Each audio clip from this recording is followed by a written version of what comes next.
Hey guys, what's up? This is Dr. Rishabh Surana here, and today I'm going to talk about the truth that no one tells you, the harsh reality of getting a top 100 or a top 200, like the top tier ranks uh, in NEET or INI, especially the INI CET. No one is going to tell you that if you want to crack INI CET in the top 100, 200 rank at your first attempt, it's gonna be very, very, very difficult for you guys.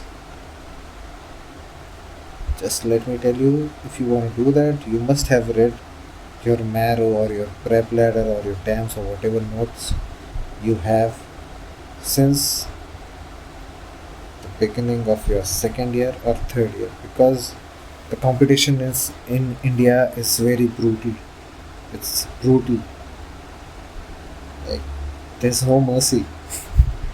It's like a brutal combat. लोग लगे रहते हैं second year से, third year से, even first year. अब तो लोग first year से ही मैरो के नोट्स चाटने लग गए। हाँ, मतलब कहते हैं कि टेक्स्ट बुक नहीं पढ़ रहे हैं, क्लिनिकल्स में ध्यान नहीं दे रहे हैं, या फिर आप कह सकते हो कि पेशेंट टच नहीं ज़्यादा कर रहे, या इंटर्नशिप में ज़्यादा प्रोसीजर्स वगैरह नहीं सीख रहे। No one gives a damn. NEET और आईना में एक ही एग्ज़ाम में आपको कोई नहीं जाकर पूछेगा कि आपने ये क्यों नहीं किया या वो क्यों नहीं किया। All they are gonna see is your rank and your scoring, that you're gonna score in the exam.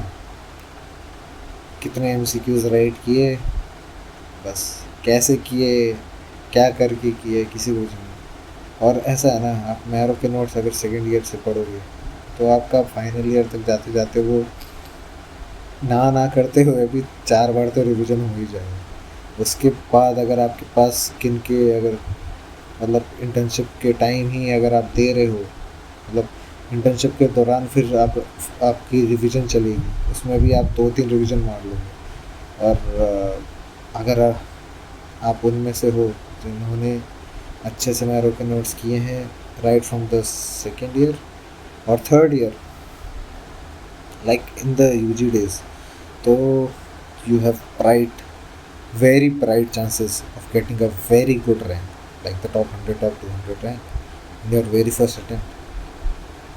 That will give you a high probability.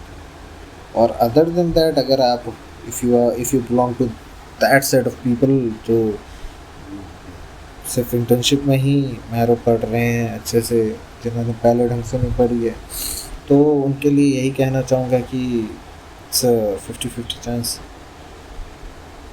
और अगर आप उन लोगों में से हो जो इंटर्नशिप में भी ना पढ़े, बस मस्ती मारी, उसके बाद पढ़ना स्टार्ट किया, तो फिर आपके लिए और मुश्किल होगा। मतलब इम्पॉसिबल तो नहीं कहूँगा, बिकॉज लक फैक्टर भी एक चीज़ होती है। कुछ लोगों का कम टाइम में पढ़ के बहुत ही तगड़ा रैंक आ जाता है, partly due to their competency, partly due to their efficacy, and partly due to their luck factor. So luck अपने जगह में है, हार्ड वर्क अपने जगह में है। जो लोग यूजी के इनिशियल डेज में हैं उनसे ये रिक्वेस्ट करूँगा कि अभी से भाई एमसीक्यू सॉल्व करो, अभी से पीवाईक्यूज करो, अभी से ही तुम मैरो के नोट से रटो। अगर तुम्हारा एम है पीजी तुरंत ही क्रैक करने का, दैट टू एट आईएनआई और very top institute of NEET, मतलब नीट के थ्रू जो मिलते हैं कॉलेजेस।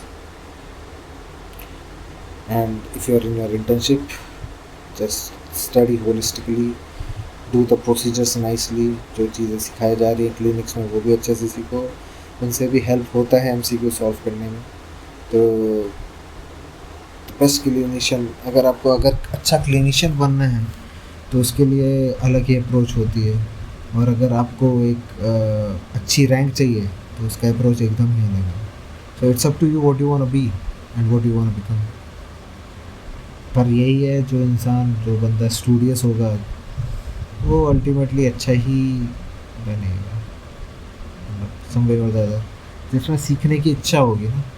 मतलब कुछ लोग होते हैं जिनमें सिर्फ पढ़ने की इच्छा होती है, जो real life scenarios, real life चीज़ें सीखना नहीं चाहते।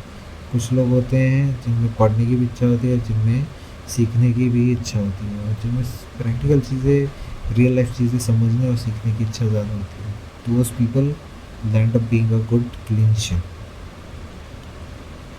So this is the harsh truth, harsh or the ground reality that very less people will tell you, and those whoever will tell you, they won't ever emphasize on it. So here it is. Thank you.